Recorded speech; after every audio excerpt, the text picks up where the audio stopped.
Bismillah walhamdulillah wa qad kafa wassalatu wassalamu ala sayyidil mustafa wa ala alihi wa ashabihi wa man kanu bi atharihi muqtafa amma ba'd. Ikhwati rahimakumullah, kita melanjutkan pembahasan kita dari Syarhus Sunnah karya Al-Imam Al-Barbahari rahimahullah. Di bab yang kemarin 143 kita membahas tentang yakni agar seorang muslim hati-hati ya dari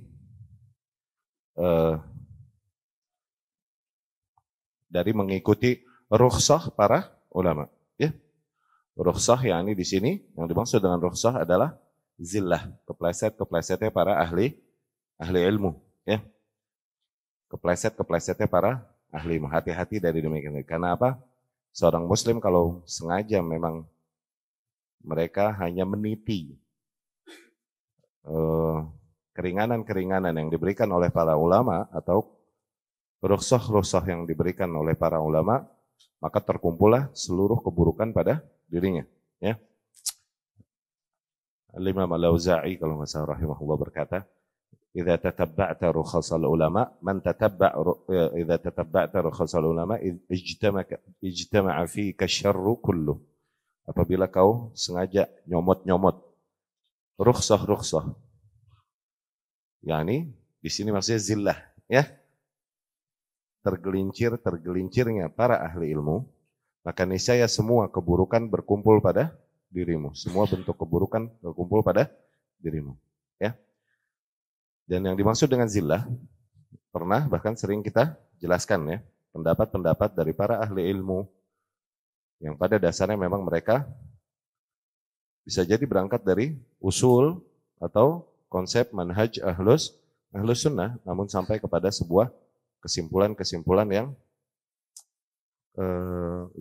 syadzah ya, yang kesimpulan-kesimpulan yang sangat bertentangan dengan apa yang umum berjalan pada ahlus sunnah ya. Itu yang dimaksud dengan zillah. Dan di bab ini seperti biasa Al-Imam rahimahullah mencampurkan sebagian kasus-kasus yang sifatnya furu'iyah ke dalam bab usul ini, bab akidah ya. Jadi agar seorang penuntut ilmu atau pembaca dapat membaca ya, mana memang bab-bab yang memang sesuai dengan kitab ini hakikatnya, yang memang sifatnya usul. Di antara usul-usul ahlus sunnah yang dimana perbedaan di dalam hal tersebut adalah di antara bentuk penyimpangan. Mana bab-bab yang pada dasarnya masuk perkara-perkara yang furu'iyah atau bahkan malah ijtihadiyah. Bisa jadi, okay, Al-Imam rahimahullah memasukkan pendapat-pendapat di antara pendapat-pendapat ijtihadiyah yang diyakini oleh beliau sebagai seorang Hambali ya, ke dalam buku usulnya ini ya. Tidaklah dengan kasus-kasus demikian kita melihat terjadi pada seorang muslim berbeda pendapat di dalam hal demikian, kemudian kita menghukuminya menyimpang di dalam perkara usul atau menyimpang dalam manhajnya. Tidak demikian ya, agar kita bisa melihat hal tersebut ya. Nah, di bab yang selanjutnya, di bab 144 ya. Qala al-muallif rahimahullah, al-imam al-muallif rahimahullah berkata, "Wa idza ra'aita ar-rajula yuhibbu Abu Hurairah wa Anas bin Malik wa Usaid bin al-Khudair." Dan apabila kau melihat seseorang, ia mencintai Abu Hurairah, Anas bin Malik dan Usaid bin al-Khudair radhiyallahu anhum, fa'lam annahu sahibus sunnah. Maka ketahuilah bahwasanya dia adalah seorang pengikut sunnah insyaallah. Wa idza ra'aita ar-rajula yuhibbu Ayyub wa ibn Aun wa Yunus ibn Ubaid wa Abdullah ibn Idris al-Audi wa Sya'bi wa Malik ibn Mighwal wa Yazid ibn Zurai' wa Mu'adh ibn Mu'adh wa Wahb ibn Jarir wa Hammad ibn Salamah wa Hammad ibn Zaid wa Malik ibn Anas wal Auza'i wa Zaidah ibn Qudamah, fa'lam annahu sahibus sunnah ya. Dan apabila kau melihat seseorang mencintai tokoh-tokoh tersebut yang disebutkan seperti Ibnu Aun, Yunus ibnu Ubaid, Abdullah ibnu Idris al-Audi, Asy-Sya'bi, Malik ibnu Mighwal, Yazid ibnu Zurai, Mu'adz ibnu Mu'adz, Wahab ibnu Jarir, Hamad ibnu Salamah, Hamad ibnu Zaid, Malik bin Anas, Al-Auza'i, dan Zaidah bin Qudamah. Apabila kau melihat seseorang mencintai orang-orang tersebut, fa'lam, maka ketahuilah bahwasanya dia pengikut sunnah. Wa idza ra'aita ar-rajul, dan apabila kau melihat seseorang yuhibbu Ahmad bin Hanbal, mencintai Ahmad bin Hanbal, wal Hajjaj ibn al-Minhal, dan Hajjaj ibn al-Minhal, dan Ahmad ibn Nasr, wa dzakarahum bi khair, dan membicarakan mereka dengan kebaikan, wa qala biqaulihim, dan meyakini apa yang mereka yakini, tuh, mengucapkan apa yang mereka mengucapkan, yakni meyakini apa yang mereka yakini. Fa'lam annahu sahibus sunnah, maka ketahuilah bahwasanya orang tersebut yang mencintai mereka adalah pengikut sunnah insyaallah. Ya. Di dalam bab ini ya akhi, seolah-olah menjadi sebuah pattern, pola. Ya. Di mana ada di antara tokoh-tokoh ahlus sunnah yang yumtahan al-mar'u bih, yang seseorang manhajnya diuji dengan orang itu. Oke? Kalau dia mencintai orang tersebut, maka dia seorang pengikut sunnah insya Allah. Kalau dia sebel, haters kepada orang tersebut, maka diragukan manhaj dia. Tuh, sampai demikian. Yani ahlus sunnah dengan konsepnya dan manhajnya, tawassutnya, i'tidalnya, oke? Kapan ia mengingkari, kapan dia menegaskan, oke? Dan lain-lain. Sering muncul demikian. Di setiap zaman muncul tokoh-tokoh ahlus sunnah yang demikian. Okay? Nah, manusia diuji dengan keberadaan mereka. Apabila memang orang tersebut mencintai sunnah, betul dia mencintai sunnah, maka dia akan mencintai apa yang dilakukan oleh tokoh-tokoh ahlus sunnah ini. Dari bantahannya, pengingkarannya terhadap bid'ah, terhadap kesyirikan, terhadap syubhat, dari penegasannya terhadap usul-usul ahlus sunnah. Tuh. Oke? Tapi ketika orang-orang di zaman tersebut misalnya, justru dia sebel dengan apa yang dilakukan oleh si ahlus sunnah ini dalam mengingkari bid'ah, kesyirikan, dan syubhat, sebel. Dikarenakan nih orang menegaskan apa yang seharusnya menjadi konsep ahlus sunnah dan lain-lain, memperingatkan manusia dari si fulan, hati-hati ada pemikiran. Tuh, ini orang sebel sama ini orang. Nah, ketahuilah, diragukan manhajnya dia. Tuh, sampai demikian. Sampai demikian. Ini ada rijalun yumtahanunal muslimuna bihim. Terdapat tokoh-tokoh di antara kaum muslimin yang dimana para manusia diuji dengan mereka. Diuji dengan mereka, yakni apabila manusia mencintainya, maka manusia tersebut termasuk ahlus sunnah. Apabila manusia membencinya, maka diragukan manhaj manusia tersebut. Begitu maksudnya. Ya. Di antara contoh kasus adalah para sahabat di level awal, tentunya generasi terbaik. Sahabat radhiyallahu anhum, tentunya para kaum muslimin mencintainya.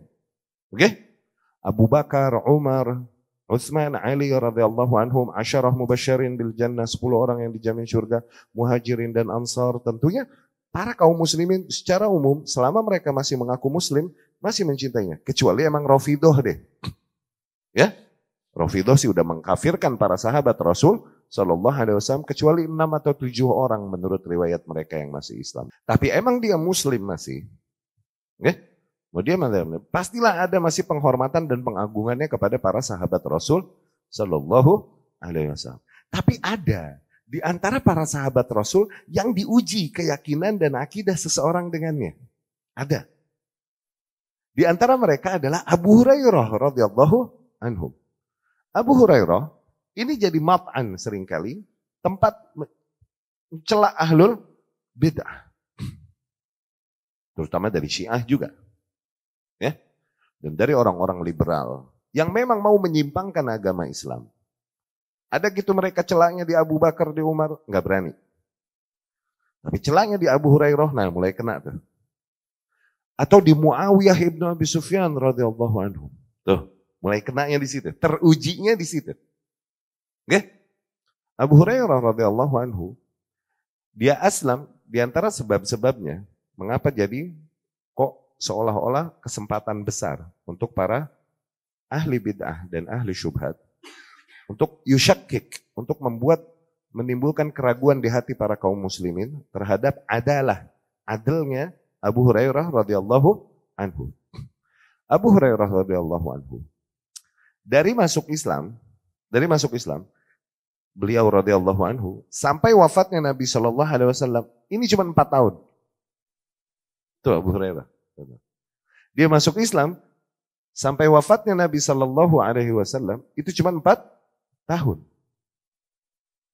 Ya.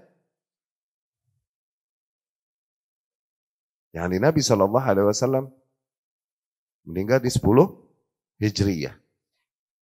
Iya enggak? Berarti Abu Hurairah masuk Islamnya di 6 Hijriyah. Cuma 4 tahun menemani Nabi Shallallahu alaihi wasallam. Nah, ini celah besar buat mereka, kesempatan besar untuk meragukan para manusia dari riwayat-riwayat yang dibawa oleh Abu Hurairah dari Nabi Shallallahu alaihi wasallam. Kok bisa orang yang cuma 4 tahun tapi paling banyak koleksi hadisnya dari Rasulullah Sallallahu alaihi wasallam. Nah, ini kesempatan besar ini tuh. Oke? Akhirnya mereka yang memang masih ada kegoncangan di dalam akidahnya, terutama di dalam konsep bagaimana meyakini adalahnya para sahabat Rasulullah Sallallahu alaihi wasallam, bahwasanya mereka adalah orang-orang yang adil. Adil yakni terpercaya. Oke? Tidak lagi diragukan kabar yang datang dari mereka. Itu adil maksudnya. Ya? Dan ini dogma di dalam ahlus sunnah. Kita mempercayai. Yakni jarah wa ta'dil. Tahu jarah wa ta'dil? Di mana para ahli jarah wa ta'dil meneliti setiap riwayat. Gimana nih? Dia terpercaya apa enggak? Pendusta apa enggak? Menyimpang apa enggak? Begitu kan? Tukang berdusta apa enggak? Atau kusut enggak apa? Tuh, jarah wa ta'dil. Ilmu jarah wa ta'dil ini diceknya cuman sampai golongan tabi'in. Sahabat enggak pakai dijarahin wa ta'dilin. Karena Allah Subhanahu wa taala yang telah mentakdil mereka. Di dalam banyak ayat di dalam Al-Qur'an. Tidaklah disebut kata-kata orang-orang yang beriman kecuali yang dimaksudkan para sahabat radhiyallahu anhum. Iya kan? Al-muhajirin wal ansar walladzina tabauhum bi ihsan radhiyallahu anhum. Tuh lihat. Radhiyallahu 'anil mu'minin idh yubayyi'unaka tahta syajarah. Tuh. Siratal ihdina siratal mustaqim siratal ladzina an'amta 'alaihim. Him yani min orang-orang yang beriman. Wa may yushakkikir rasul min ba'di ma tabayyana lahul huda wa yattabi' ghaira sabilil mu'minin, dan mengikuti jalan lain selain jalannya orang-orang yang beriman. Siapa nih orang beriman? Ini para sahabat radhiyallahu. Nah, dogma di kita tidak lagi mempertanyakan adalahnya para sahabat radhiyallahu anhum. Kasus-kasus yang terjadi di antara mereka kita menahan lidah. Oke? Dan kita tetap mendoakan keridhaan bagi mereka. Dan tidaklah merusak kehormatan kita kepada mereka dan kepercayaan kepada mereka di mana mereka menyampaikan ilmu yang datang dari Rasulullah. Tapi sebagian kelompok yang menyimpang seringkali mencari kesempatan untuk membongkar hal ini. Mencari kasus-kasus sejarah kah dan lain-lain untuk menebarkan keraguan di hati kaum muslimin kepada kebenaran ilmu yang datang disampaikan oleh para sahabat radhiyallahu anhu.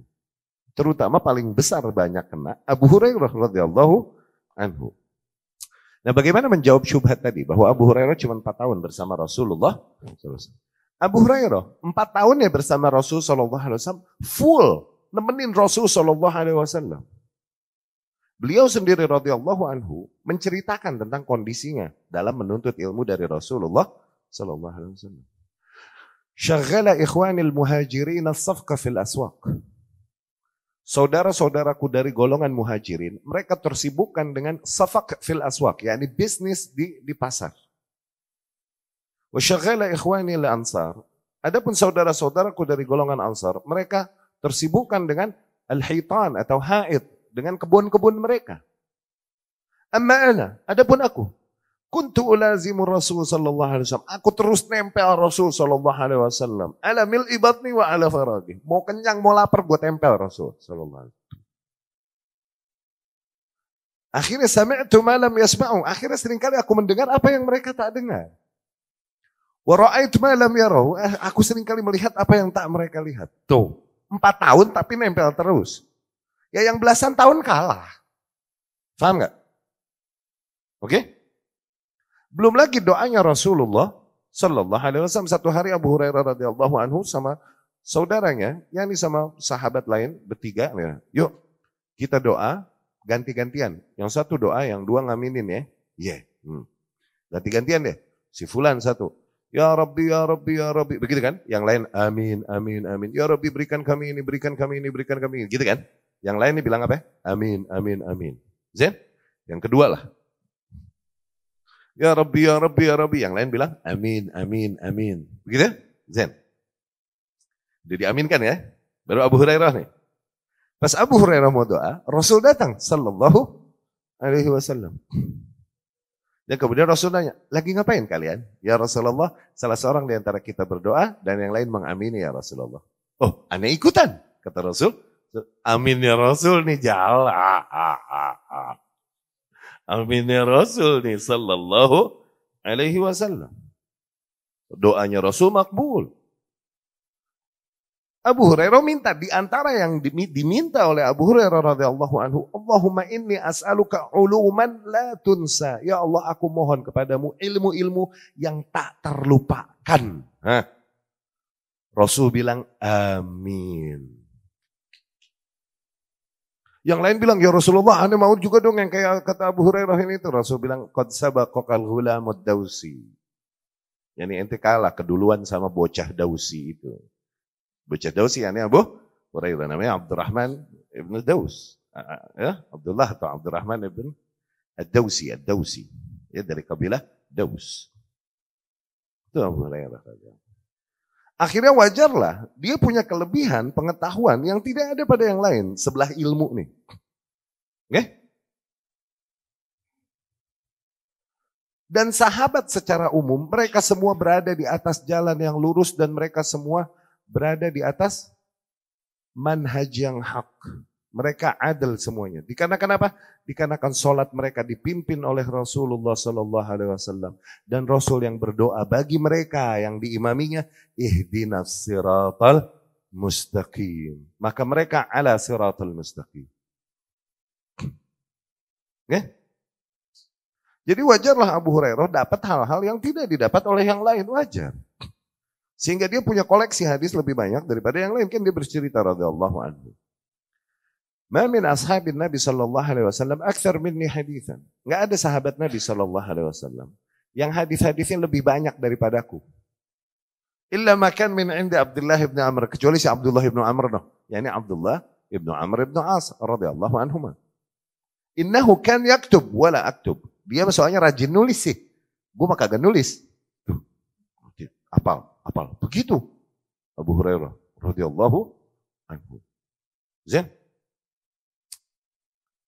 Abu Hurairah radhiyallahu anhu juga selain dari Nabi sallallahu alaihi wasallam, sepeninggal Nabi sallallahu alaihi wasallam, Zain, Abu Hurairah radhiyallahu anhu juga mengambil ilmu-ilmu dari para sahabat-sahabat besar, para pendahulu Islam. Dari Abu Bakar, dari Umar, Utsman yang masih dia temui sepeninggal Rasul Sallallahu Alaihi Wasallam. Apa yang Rasul katakan, begitu. Wajarlah nambah berkumpul lagi koleksi keilmuan dan hadisnya Abu Hurairah radhiyallahu anhu.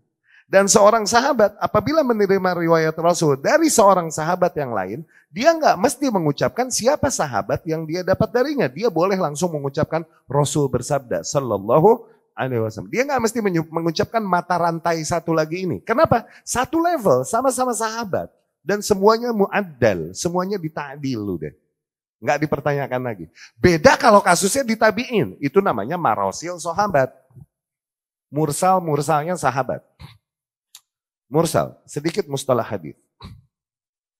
Mursal yang ini dari arsala yursilu, ngoper. Oke? Masalah aneh di sini. Sini ada Imran, di situ ada Pepep. Nah, aneh ngelempar bola ke Pepep ngelewatin Imran. Tuh, ana ursil. Ini ngelewatin satu. Zain? Itu mursal. Dapat ya? Adapun definisinya di dalam mustalahul hadis, mursal adalah ayyaqula tabi'iyyu qala Rasulullah sallallahu alaihi wasallam.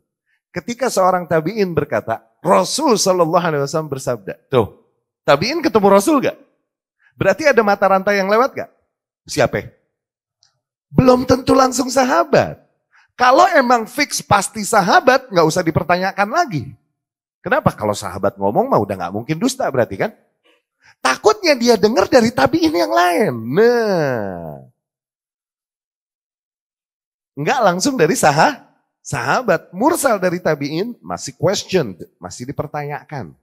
Tapi mursal dari sahabat, yakni sahabat nggak dengar langsung dari Rasul Sallallahu Alaihi Wasallam. Dia dengar dari sahabat lain. Tapi dia langsung bilang, qala Rasulullah Sallallahu Alaihi Wasallam, diterima kalau sahabat radhiyallahu anhu. Nah, terus apa yang menghalangi Abu Hurairah radhiyallahu anhu untuk mengambil juga ilmu-ilmu dari para pendahulu Islam seperti para khulafaur rasyidin, para muhajirin awal, ansar dan lain-lain. Selain dari Rasulullah sallallahu alaihi wasallam, apa yang menghalangi untuk melakukan itu? Bertambahlah banyak koleksi hadisnya Abu Hurairah dan terbantahkanlah tuh syubhatnya para kaum liberal, ahli bid'ah yang mau memberikan keraguan di hati kaum muslimin terhadap Abu Hurairah radhiyallahu. Dan syaitan membisikkan manusia keraguannya kepada Abu Hurairah. Tujuannya apa? Perhatikan. Kalau manusia meragukan Abu Hurairah radhiyallahu anhu dan kemudian mencelaknya dan kemudian menepisnya, oke? Kebayang nggak banyak ilmu yang hilang dari Rasulullah sallallahu alaihi wasallam dikarenakan banyaknya ilmu yang datang dari Rasul diriwayatinnya lewat Abu Hurairah tuh. Kalau akarnya diputus, ya gak? Akhirnya banyaklah hukum-hukum yang hilang dan nilai-nilai yang hilang ketika diriwayatkannya lewat Abu Hurairah. Jadi kayak ngambil dari akarnya langsung. Tuh, radhiyallahu anhu.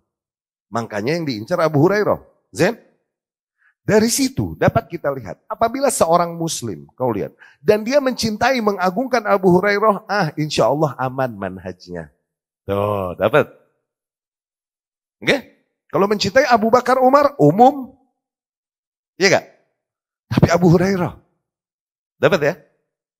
Atau Muawiyah ibn Abi Sufyan juga radhiyallahu anhu. Terjadi yang terjadi di masa Muawiyah bersama Ali radhiyallahu anhu.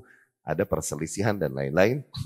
Dan kemudian dirusaklah juga. Emang banyak ijtihad yang akhirnya mereka berselisih satu sama lain. Qadarullah, Allah dengan segala hikmahnya menghendaki untuk terjadinya fitnah di antara para sahabat, at least setidaknya untuk menjadi pelajaran buat kita kaum yang datang setelahnya.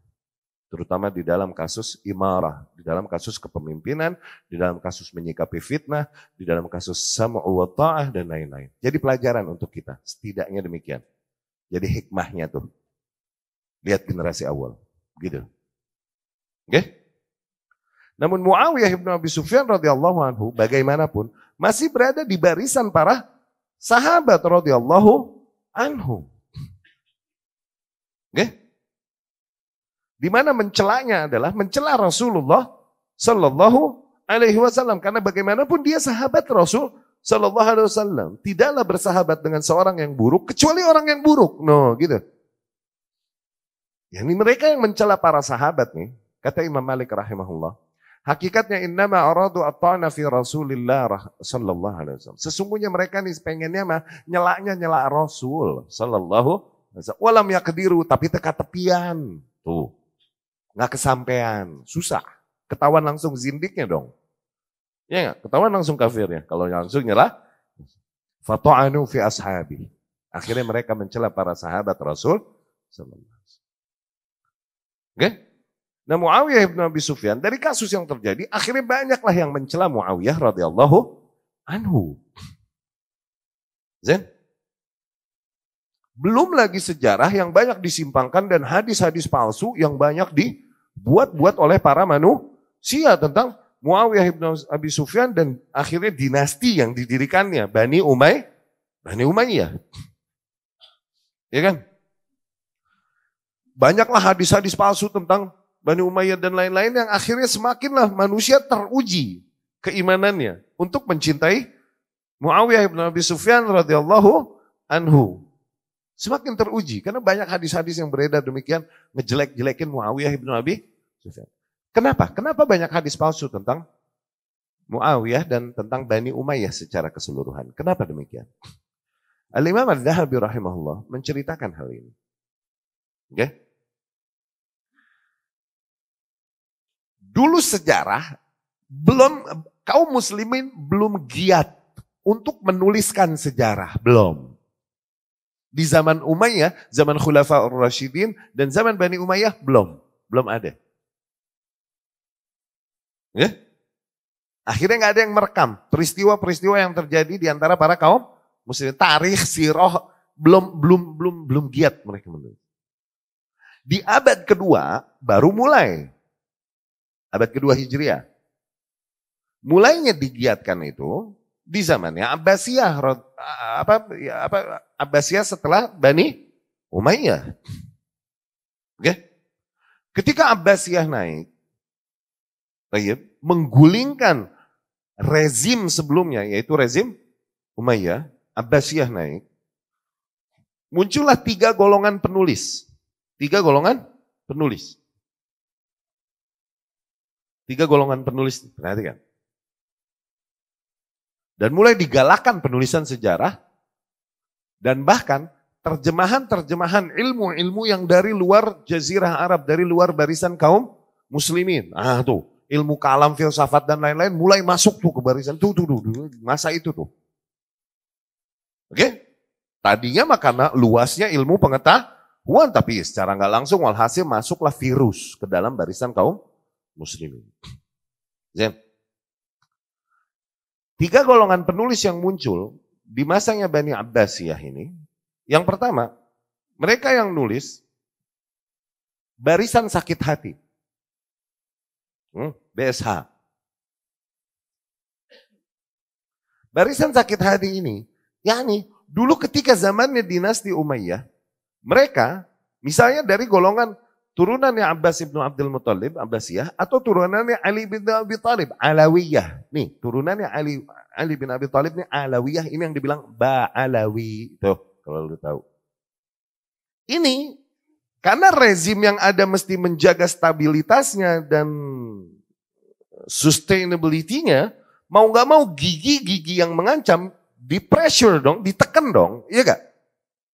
Iya gak? Kekuatan-kekuatan yang menjadi ancaman buat rezim yang ada ditekan. Nah, ditekanlah nih Alawiyah sama Abbasiyah di zamannya Umayyah. Karena ditekan mereka, sama-sama sakit hati, mereka berkoalisi nih, Alawiyah sama Abbasiyah. Kenapa? Punya common enemy. Punya musuh bersama.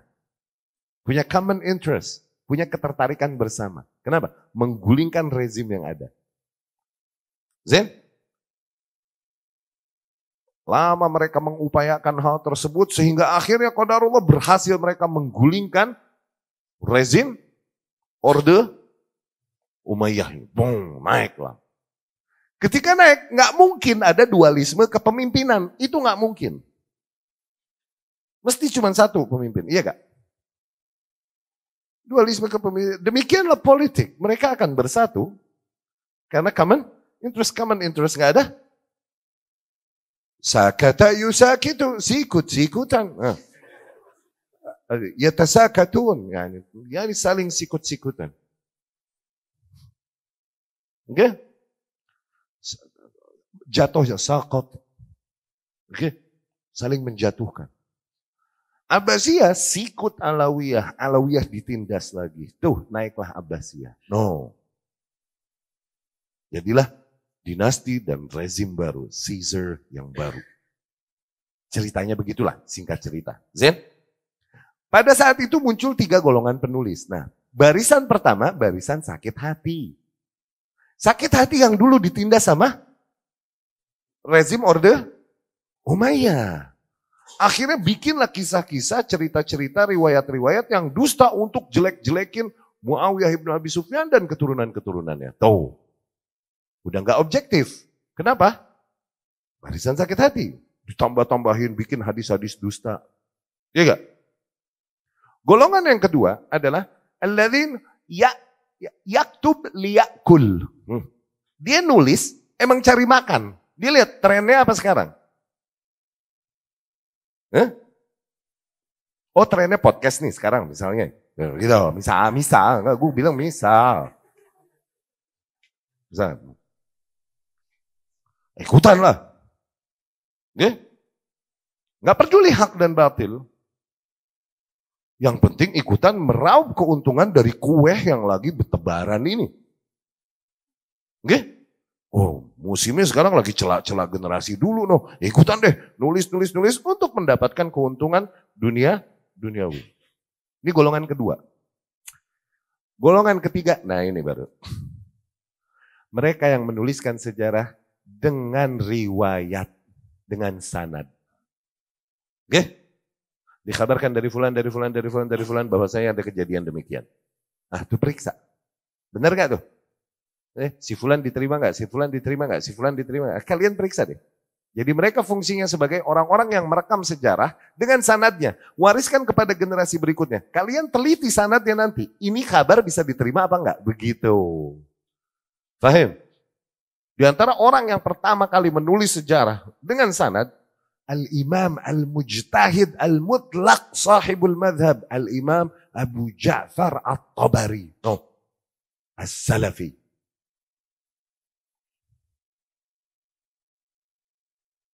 Tuh dia bikin At-Tarikh At-Tabari. Ya kan? Bahkan dia juga orang yang pertama kali bikin tafsir bil ma'thur pertama kali. Mentafsirkan Al-Quran dengan apa yang diriwayatkan dari Rasulullah SAW atau dari para sahabat. Tafsir bil ma'thur kan begitu. Ini metodologi yang paling sahih di dalam mentafsirkan Quran. Iya kan? Di Muqaddimah Ushul Tafsir itu Ibnu Taimiyah rahimahullah bilang, "Idza sa'alaka sa'il, ma ahsanu turuq fi tafsir kitabillah." Apabila seseorang bertanya kepadamu, apa metode yang paling sahih di dalam menterjemahkan, mentafsirkan kitabullah? Fakul, maka katakan, tafsirul ayah bil ayah, mentafsirkan ayat dengan ayat yang lain, atau ayat dengan hadis. Ini yang paling keren. Jangan pakai rasio, jangan pakai perasaan, jangan pakai lughah. Ayat dengan ayat, tapi ayat dengan riwayat. Dan ayat dengan athar. Apa yang diriwayatkan dari Nabi Sallallahu Alaihi Wasallam dan apa yang diriwayatkan dari salafus. Itu namanya metodologi tafsir bil ma'thur. Oke? Nah yang pertama kali menyusun kitab tafsir dengan metode tafsir bil ma'thur Al-Imam At-Tabari. Tafsir At-Tabari tuh, lu tahu kan? Tiga. Jadi Imam Tabari bikin sejarahnya, dia bukan lagi bilang bahwasanya semua yang ada di buku sejarah itu adalah kejadian benar. Bukan. Dia cuma ngoperin nih, ada berita demikian dengan sanadnya. Kalian cek, bener nggak nih berita? Cek tuh sanadnya. Ada nggak pendusta, apa yang nggak? Ada majhul nggak? Orang majhul kemarin kita jelaskan ya. Majhul kemarin kita jelaskan nggak? Udah kan? Orang yang tidak dikenal apa ini itu, yang itu tuh Imam Tabari itu gitu.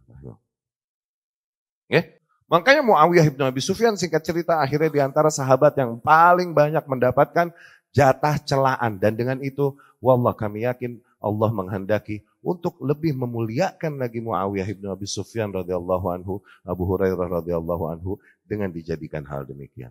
Bukankah seseorang yang mencela-cela seorang muslim yang lain dengan itu ia mengambil dosanya? Bukankah demikian? Iya gak? Nah, Muawiyah bin Abi Sufyan radhiyallahu anhu. Juga Anas bin Malik, juga Usaid bin Khudair. Lain-lain punya jadi. Jadi diujilah seseorang dengan Abu Hurairah, dengan Muawiyah bin Abi Sufyan, dengan Muawiyah bin Abi Sufyan radhiyallahu anhum, Anas bin Malik radhiyallahu anhu, Usaid bin Khudair. Karena apa? Karena adanya celaan-celaan ahli bid'ah tentang mereka. Ketika seseorang selamat dari virus yang dibawakan ahli bid'ah dan ahli syubhat ini dan tetap mencintai dan mengagungkan Abu Hurairah, Anas bin Khudair dan lain-lain, maka dia selamat. Insya Allah dia di atas sunnah. Zain? Demikian pula di zaman tabi'in. Demikian juga di zaman tabi'in. Demikian juga di zaman imam. Imam Ahmad bin Hanbal termasuk seseorang yang yumtahanul mar'u bihi. Dia di antara orang yang banyak menegaskan sunnah dan mengingkari bid'ah. Terutama bid'ah di dalam akidah dan pada masa itu fitnah khalqul Quran. Banyak ahli ilmu lain yang ngeles-ngeles dan akhirnya memilih untuk mengambil rukhsah dan mengatakan ya udah Al-Quran makhluk. Karena emang benar disiksa dan lain-lain. Nah orang ketika banyak mengingkari banyak mengingkari penyimpangan dan menegaskan yang seharusnya, Mesti manusia yang ada di zamannya teruji. Mesti banyak hatersnya, mesti udah itu hukum alam. Tapi kalau seseorang selamat dari hal tersebut, tidaklah dia membenci muslim yang menegaskan akidah yang seharusnya, yang mengingkari syubhat, mengingkari bid'ah, justru dia mencintainya dan mengagungkannya dan appreciate, menghargai, bahkan berterima kasih. Jazahullahu anna khairan. Maka dia selamat dari bid'ah tersebut, dia insya Allah ahlus sunnah. Karena dia mencintai ahlus sunnah. Begitu. Dapat? Oke? Di zaman sekarang banyak ulama yang berkata, yumtahanul mar'u birrajulain. Manusia diuji dengan dua orang di zaman ini. Kalau ia mencintai dua orang tersebut, insya Allah dia ahlus sunnah. Kalau mereka membencinya, maka insya Allah dia ahli bid'ah. Kalaupun ia menampakkan sunnah. Syekh Rabi' bin Hadi hafizahullah, Syekh Muhammad Sa'id Ruslan hafizahullah. Ajib. Ini yang disampaikan para ulama. Kenapa? Karena tegasnya mereka dan gak goyangnya mereka di dalam mengingkari penyimpangan. Orang yang membenci mereka karena aktivitas yang mereka lakukan, fix hakikatnya emang benci sunnahnya. Fahim? Apalagi bapernya. Ya, udah baper sih, udah minggir. Demikian sana para ulama. Rahimahumullah. Lihat, dengar. Sana para ulama. Sanjungan para ulama. Terutama syekh kami, Syekh Sa'id Ruslan, hafizahullah. Okay? Ketika para ulama menghampiri rumahnya, dan kami pun menghampiri rumahnya, begitu zuhud luar biasa, temboknya bocel-bocel dan lain-lain. Wallah yudzakkiruna bi Ahmad bin Hanbal. Ulama sampai bilang begitu. Demi Allah, kita sikapnya, kehidupannya mengingatkan kita tentang Ahmad bin Hanbal. Allahu Akbar. Tentang Ahmad bin Hanbal. Berkali-kali kami tawarkan baginya bantuan untuk memperbaiki rumahnya, untuk kehidupannya. Selalu dia nggak pernah mau menerima dan selamanya menolak. Nggak pernah mau terima. Ya, jadi di antara kaum muslimin ada memang orang-orang yang dijadikan. Mereka Allah berikan taufik untuk siap mengorbankan kecintaan para makhluk kepadanya demi pembelaannya terhadap hak. Karena pembelaannya terhadap hak, pengingkarannya terhadap syubhat, terhadap bid'ah syirik, ini akan mempertaruhkan zona nyamannya, zona amannya, oke? Akan membuat manusia benci kepadanya. Tapi di antara kaum muslimin ada orang-orang yang demikian, Allah berikan taufik memang. Dia siap dibenci para makhluk demi menegaskan hal tersebut. Ada di antara para kaum muslimin. Ketika seorang muslim mencintai orang tersebut, mengagungkan orang tersebut, insya Allah. Ini muslim, ahlus sunnah. Dia akan berterima kasih justru kepada orang tersebut. Dia telah mengorbankan zona kenyamanan. Oke? Zona nyaman hidupnya demi menegaskan yang hak ini. Oke? Demikian para ulama, para imam rahimahumullah. Ini, bab ini tuh lagi ngomongin itu sebenarnya. Dari zaman ke zaman terdapat orang-orang yang dengan mereka manusia diuji. No. Maksudnya itu. Orang-orang tersebut adalah orang-orang yang jelas mensyiarkan sunnah, menegaskan sunnah, dan jelas mengingkari bid'ah dan syubhat. Ya. Tokoh-tokoh tersebut. Ya. Dan belum tentu taufik diberikan kepada seorang saleh, taufik untuk mencintai seorang ulama ahlu sunnah. Okay? Diberikan kepada seorang saleh, dan tidak diberikan kepada seorang asi, ahli maksiat. Belum tentu. Bisa jadi mencintai orang demikian diberikan taufiknya oleh Allah kepada seorang ahli maksiat. Awas. Tapi tidak diberikan kepada orang yang soleh. Bisa jadi gak? Bisa jadi. Di antara tokoh-tokoh yang memang diuji demikian, yang dijadikan ujian bagi para manusia, adalah siapa? Adalah Al-Imam Al-Barbahari rahimahullah. Pada zamannya, ada pemuda-pemuda yang ngefans abis sama Imam Al-Barbahari rahimahullah. Imam ahlus sunnah ngefans. Tapi masih suka mabok. Ini bukan berarti boleh ya. Ini mah lagi cerita aja, Jal. Oke. Imam Barbahari di antara manusia yang menghidupkan lagi sunnah dan memurnikan lagi sunnah di generasinya, di zamannya.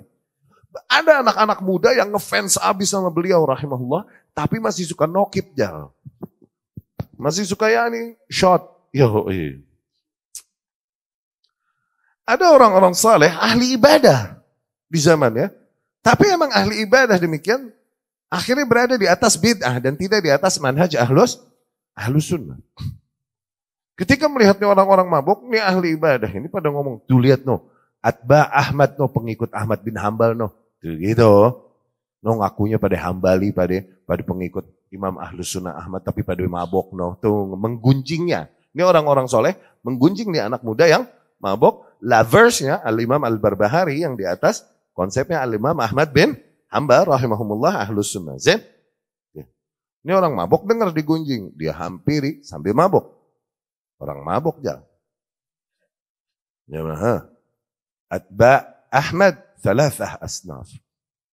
Jal. Pengikut followers Imam Ahmad nih, yani followers Imam Ahlus Sunnah ada 3 golongan. Oke. Ada talabatul ilm. Ada para penuntut ilmu. Yang kemana-mana dengan kertas dan pena mereka mengejar ilmu. Sinf tsani, kelompok kedua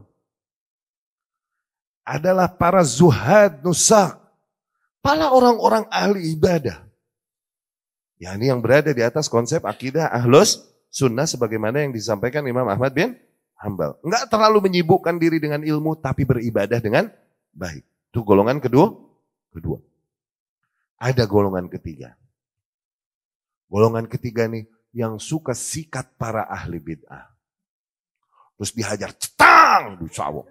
Gubrak kata. Wa ana min sinfil thalith. Gue nih yang ketiga. Bukan jajal, awas jajal. Jangan hanu jajal nanti. Yakni dan banyak lagi kejadian demikian. Banyak. Yakni Allah berikan taufik, kecintaan kepada seorang imam ahlus sunnah. Taufik ini Allah berikan kepada seorang asi. Bisa jadi. Seorang ahli maksiat bisa jadi. Tapi tidak Allah berikan kepada orang yang Masya Allah, tabarakallah, ahli ibadah yang ribet di dalam fikih biasanya. Kaum murabitun, orang ribet. Ada ribet.